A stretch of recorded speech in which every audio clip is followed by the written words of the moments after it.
The $4 bill trembled in Harper's small brown hand as she placed it on the marble counter, her voice cutting through the silent terror of the cafe like a blade. I'm paying for his coffee. Then she turned to the Wolf of Seoul, the man who made grown men weep, and asked for something no one had dared request in 7 years, something that would either save them both or destroy him completely. The morning glory. Children's homes smelled of old paint and broken promises. Harper sat on the edge of her thin mattress, carefully counting 4 crumpled dollar bills. Her entire savings from 3 months of washing dishes at Mr. Chen's restaurant after school. The other girls in the dormitory slept, but Harper had stopped sleeping well the night they told her the adoption fell through. Again. Too old, they said. Too strong-willed. She was 10. 10 years of being almost chosen, of standing in lineups like products on a shelf, of watching younger kids get picked while she smiled and pretended it didn't carve holes in her chest.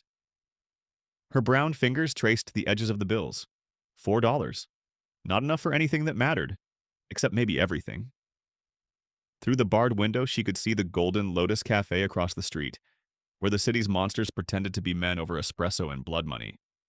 She'd watched him enter every Thursday at 6:47 a.m. for the past 6 weeks. Yejoon, the frozen wolf, the man who made entire districts go silent when his name was whispered. The man who, according to the old newspaper clipping hidden under her mattress, had once had a daughter. A daughter who would have been exactly 10 years old this month, if she had lived. Yejoon's world. Yejoon sat in the corner of the Golden Lotus Cafe, his presence a gravitational pull that made the other patrons unconsciously lean away. His charcoal suit was custom-tailored to conceal the scars in the shoulder holster, his black hair swept back to reveal sharp, aristocratic features and eyes the color of winter storms.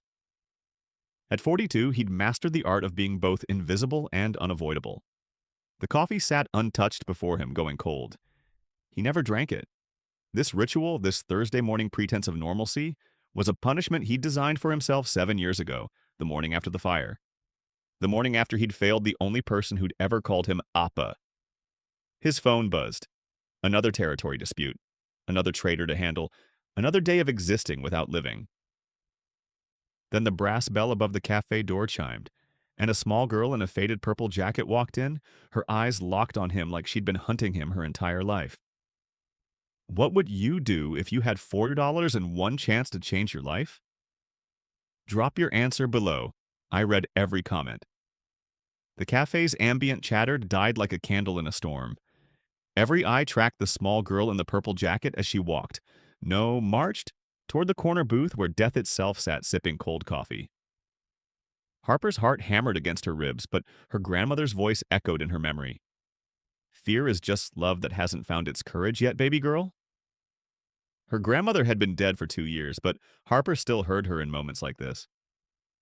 She stopped at Yejoon's table. Up close, he was even more terrifying, all sharp angles and winter eyes that had forgotten how to thaw. A man beside him, wearing an expensive suit and an earpiece, moved his hand toward his jacket. Yejoon raised one finger. The man froze. Excuse me, Mr. Yejoon. Harper's voice came out steadier than she felt. The lady at the counter said your coffee is $12. I only have $4, but... She pulled out her crumpled bills and placed them on his marble table with ceremonial precision. I'm paying for it anyway. The silence in the cafe became a living thing, pressing against everyone's chest. Yejoon's expression didn't change, but something flickered behind those winter eyes. He studied her, really studied her, in a way that made Harper feel like he could see every scar, every sleepless night, every time she'd been returned like a defective product. Why? His voice was barely above a whisper, yet it carried the weight of mountains. Would a child spend her last dollars on a stranger's coffee? Harper swallowed hard. This was it. The moment that would either change everything or prove she was just another fool. Because my grandmother told me about the old rules, the Korean ones. She said if someone accepts your payment for something they didn't ask for, it means they owe you a life debt, a favor they can't refuse. She met his eyes, and hers were blazing with desperate hope. I need you to teach me how to disappear. Yejoon's coffee cup stopped halfway to his lips. I'm being adopted on Friday, Harper continued, her voice cracking now. By a man who runs the Richmond Street operation, the one you're at war with. He's not adopting me because he wants a daughter. He's adopting me because he wants leverage against someone. And I heard him say your name. The cup shattered against the floor. Get out. Yejoon's voice was ice-breaking over deep water. Now. But Harper didn't move. She'd expected this. The rejection, the cold dismissal. She'd rehearsed for it. Thomas Crane, she said quietly, naming the monster. He came to the orphanage 3 weeks ago. Chose me specifically. I heard him on the phone saying, the frozen wolf's weakness is dead children. Let's see how he handles a live one in my house. Yejoon's hand clenched into a fist on the table. His associate, Min Joon, leaned in and whispered urgently in Korean. Harper caught only fragments. Her months working at Mr. Chen's restaurant had taught her a little, but she understood. Could be a trap. Could be Crane's play. Don't engage. She's 10 years old, Yejoon said, still not looking at Harper. This isn't my concern. Your daughter was 10. Harper's voice was soft, but it landed like a blade. When she died. 7 years ago. In the fire. Every head in Yejoon's security detail snapped toward Harper. Minjun's hand went to his weapon. The temperature in the café dropped 10 degrees. But Harper pressed on, her voice trembling now, but unbreakable. Her name was Haina. It means flower in Korean. I found the articles, the pictures. She had the same smile I do, at least that's what Mrs. Rodriguez at the home said, when she saw me looking at your photo in the old newspaper. Yejoon finally looked at her, really looked at her, and for the first time in 7 years, something behind his frozen exterior cracked. Just a hairline fracture, but it was there. You don't know what you're asking, he said, his voice barely controlled. I'm not a hero.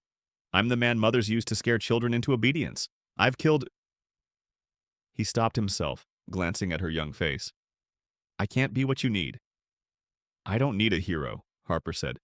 I need someone who understands what it's like to lose everything and is still breathing. I need someone who knows how to survive when the world wants you dead. She pushed the $4 closer to him. I need the frozen wolf to teach me how to bite back.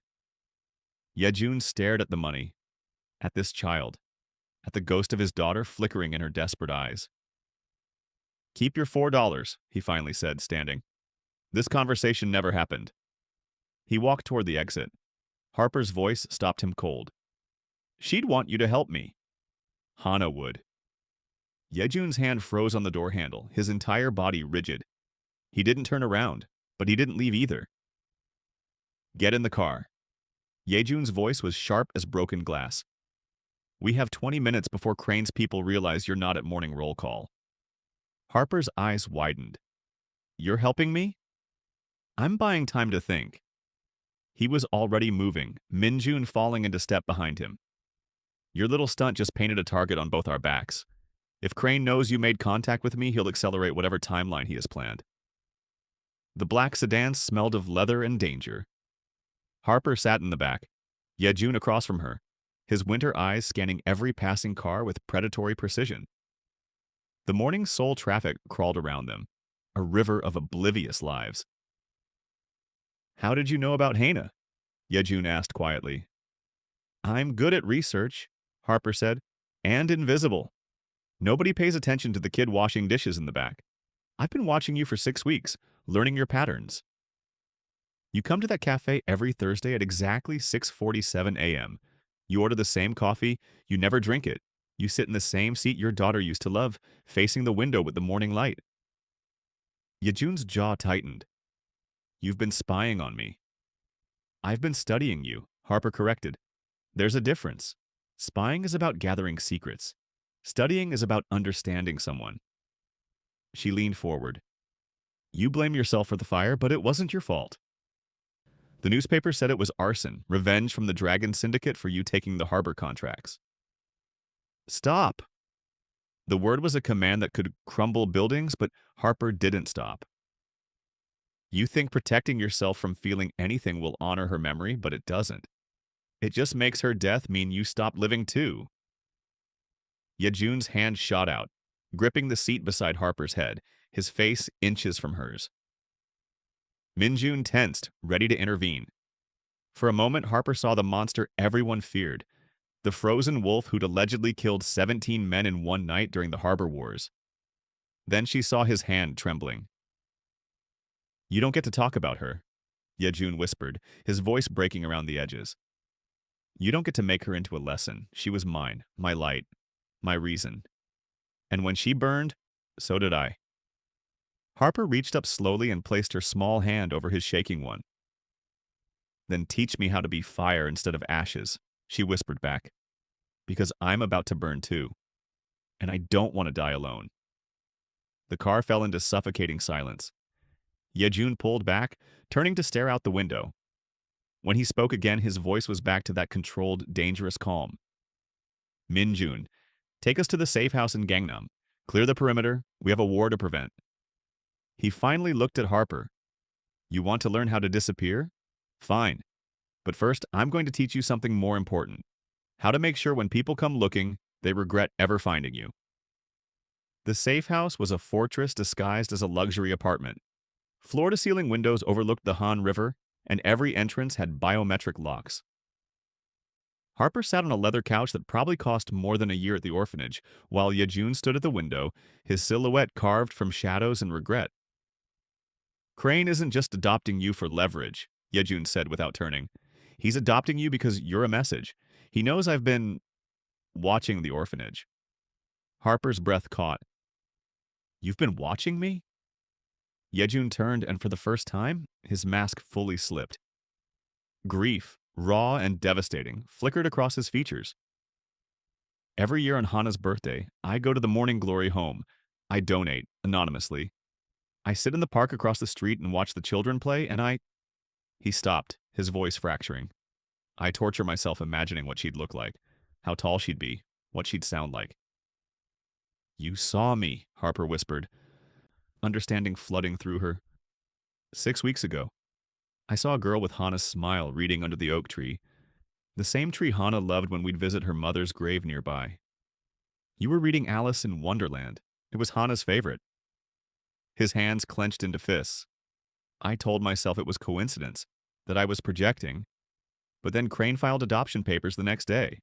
He has a spy in my organization. Someone told him I'd noticed you. Harper stood, her legs shaky.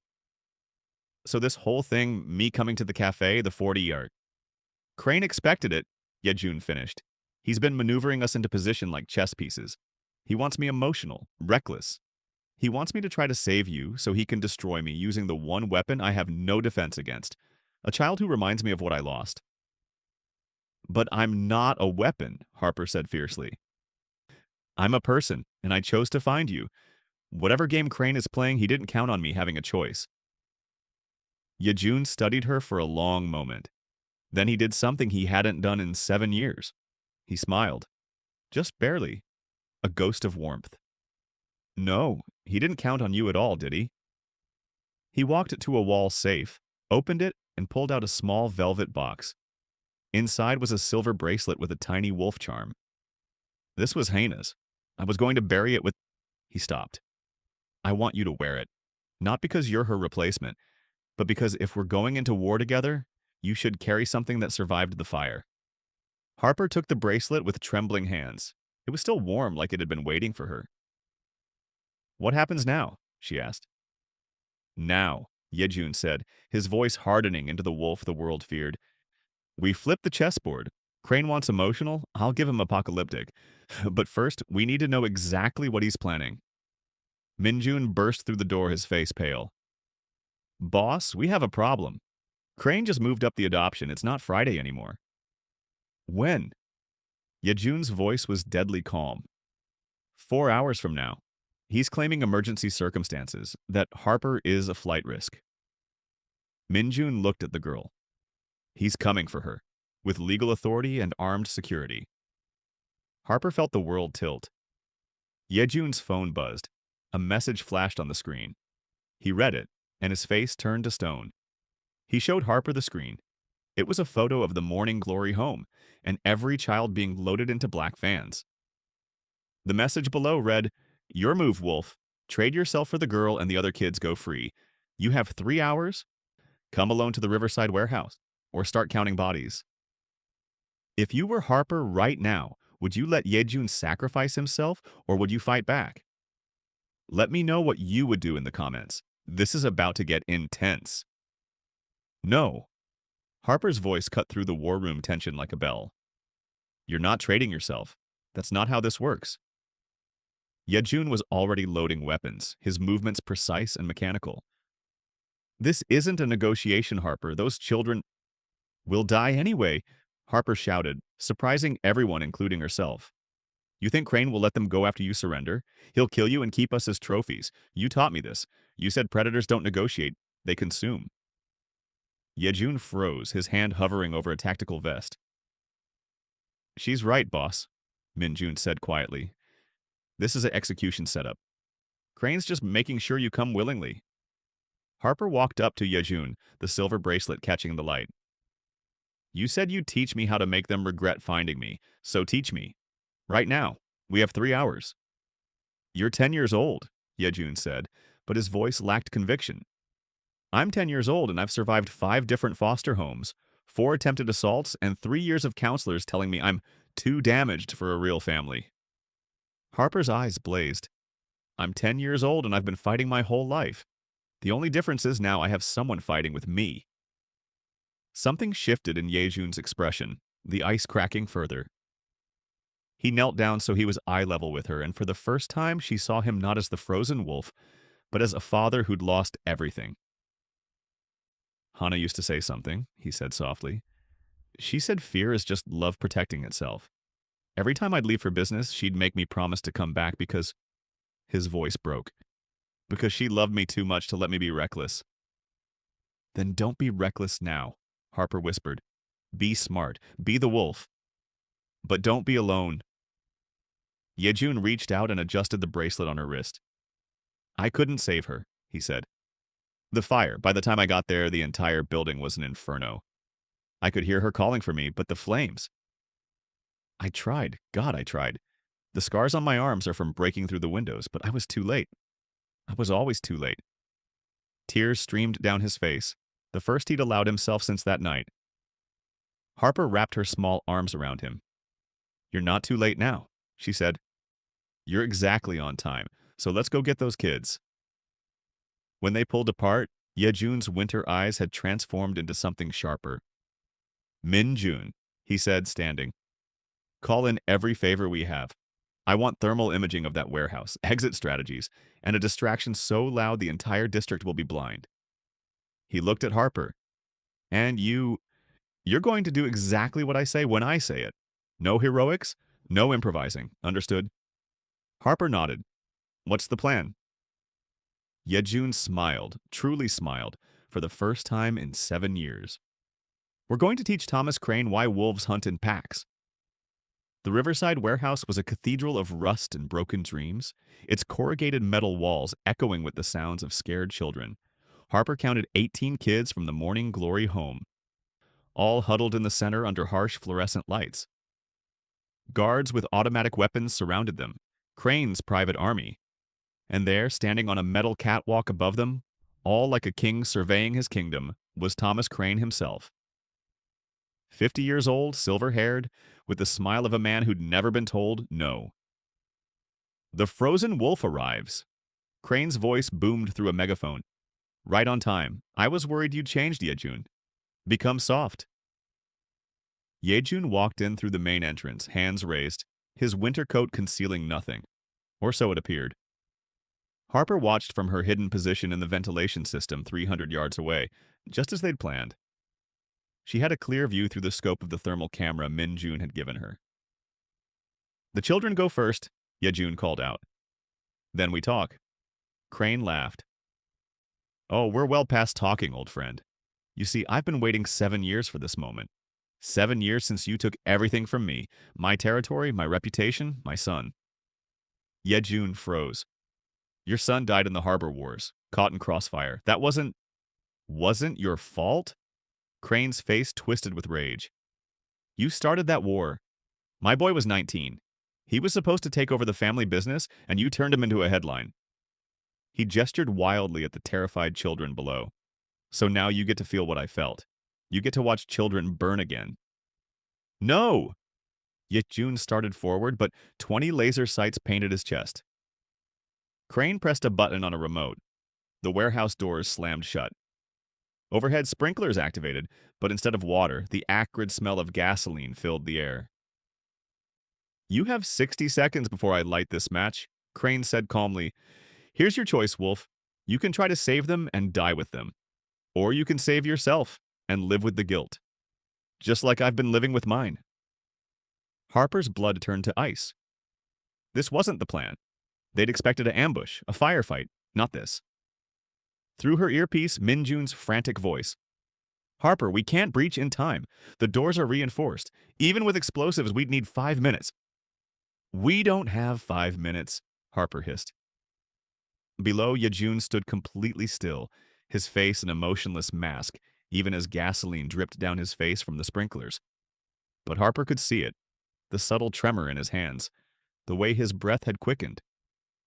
He was back in the fire, 7 years ago, watching Haina burn while he could do nothing. 40 seconds, Crane announced cheerfully. One of the children, a little boy no older than 6, broke from the group and ran to Yejoon, wrapping his arms around his legs. Please, the boy sobbed. I don't want to die. Yejoon looked down at the child, then up at the catwalk where Crane stood, and Harper saw the exact moment the frozen wolf broke. I'm sorry, Yejoon whispered to the boy, to all of them, to Hana's ghost. I'm so sorry. He wasn't fighting anymore. He was surrendering to the guilt, to the memory, to 7 years of believing he deserved this fate. Harper made a decision that would either save them all or doom them. She grabbed the emergency flare from her pack, said a prayer to her grandmother's memory, and lit it. Hey, Crane! Her voice echoed through the warehouse as she stepped out onto the exposed beam, a tiny silhouette against the skylight. You wanted the wolf? You got his whole damn pack. Crane spun, shock rippling across his face. The girl! Harper threw the flare, not at Crane, not at the guards, at the sprinkler control panel. The electrical system exploded in a shower of sparks, cutting the gasoline flow and plunging half the warehouse into darkness. Now! Harper screamed. And the real Yejoon, the frozen wolf who'd spent 3 hours wiring this warehouse with his own surprises, activated the EMP burst hidden in his coat lining. Every electronic lock failed. Every weapon jammed. Every light died. In the chaos of darkness, the wolf finally hunted. The warehouse erupted into controlled chaos. Yejoon moved through the darkness like a ghost, his 7 years of guilt transforming into 7 years of pent-up fury. Each guard that came at him met a swift, brutal efficiency. No kills, just incapacitations.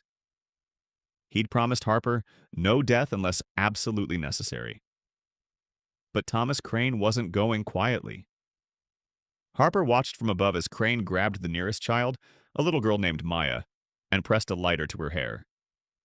The flame flickered like a demon in the emergency backup lights that were slowly coming online. One more step, Wolf, and she burns. Crane's voice cracked with desperation, just like your Hana burned. Everything stopped. Yejoon stood 15 feet away, his chest heaving, his knuckles bloody. In his eyes, Harper saw the collision of past and present, the moment when revenge and redemption stood on a knife's edge. You want to burn her? Yejoon's voice was terrifyingly soft. Then you burn me first. He took a step forward. Stop! Crane shrieked. You think I'm afraid of fire? Another step. I've been burning for 7 years, Thomas. Every morning I wake up in flames. Every night I go to sleep choking on smoke. You can't threaten me with what I already am. Another step. Crane's hand shook, the lighter wavering. But here's what you forgot, Yejoon continued, his winter eyes now blazing with something else. Purpose.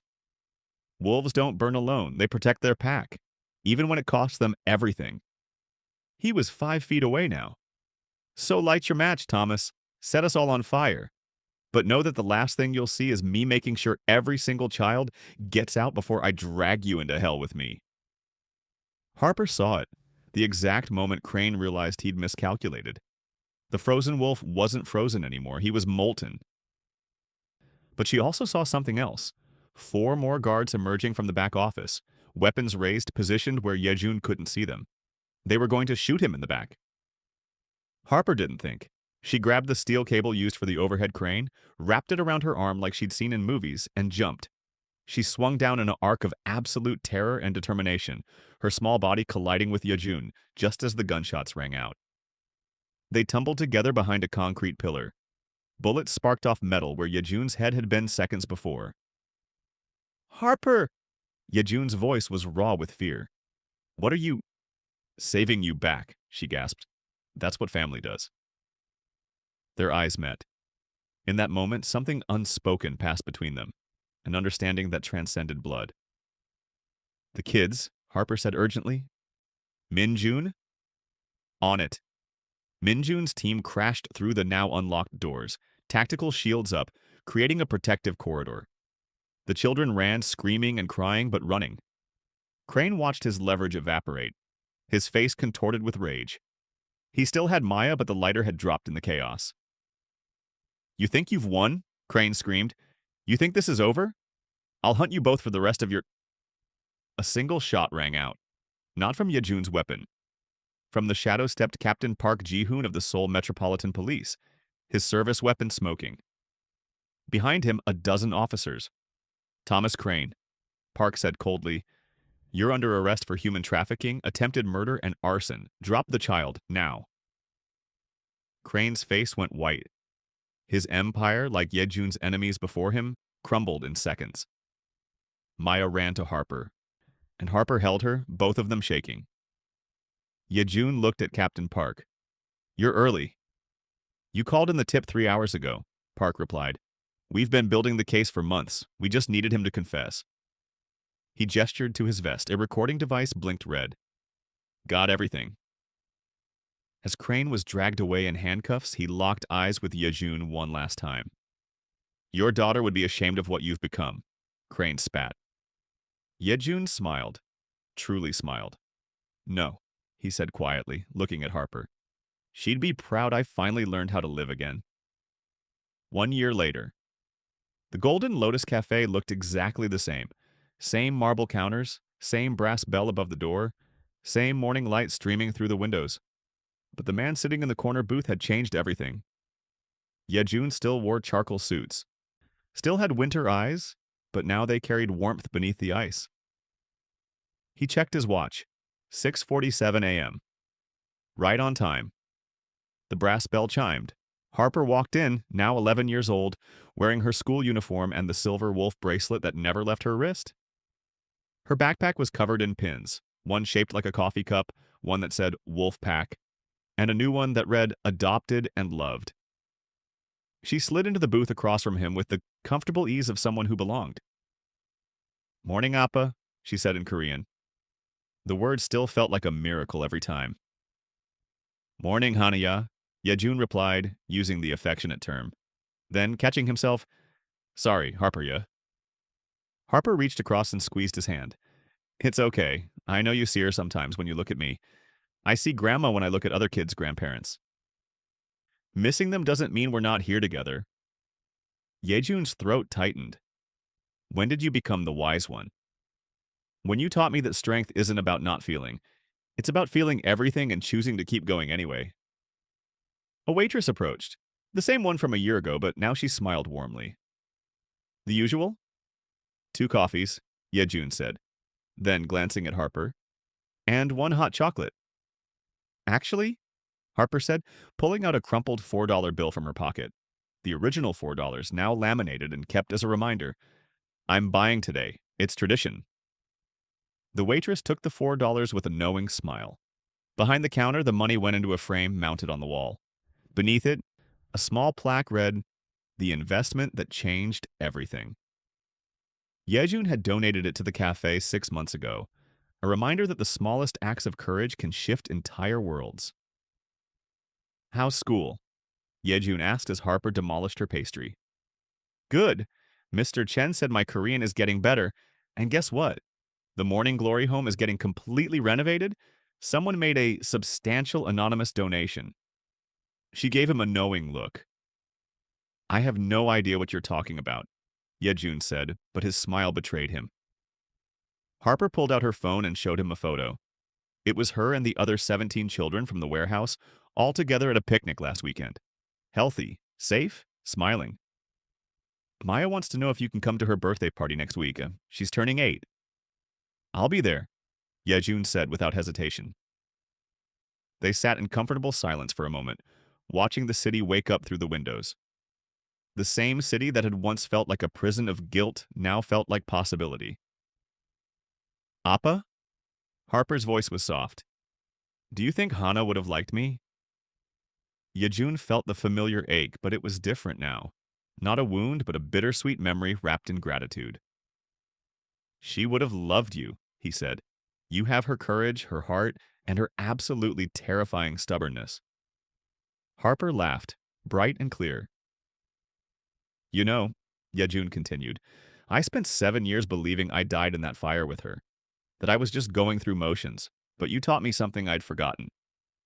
What's that? That sometimes the family we choose saves us even more than the family we lost. He reached into his jacket and pulled out an envelope. Which is why I wanted to give you this. Harper opened it carefully. Inside was a legal document, official adoption papers, finalized 3 days ago.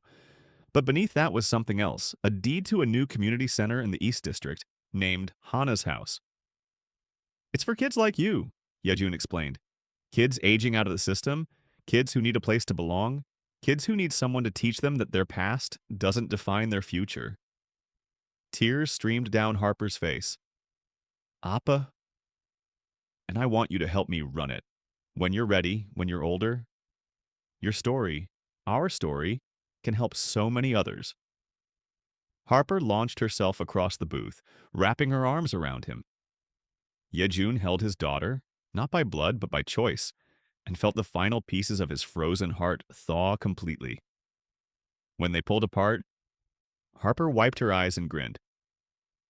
So does this mean I get a say in hiring decisions? Absolutely not. You're 11. Almost 12. And I have excellent judge of character. I picked you, didn't I?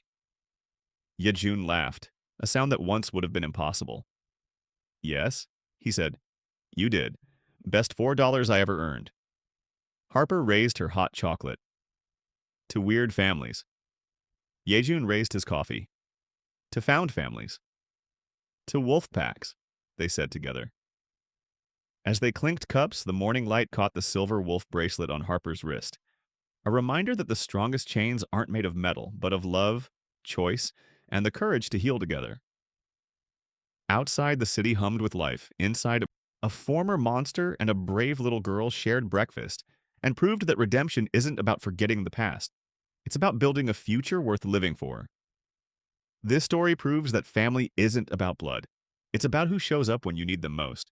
If this hit you in the feels, smash that like button and subscribe for more emotional stories that will wreck you in the best way.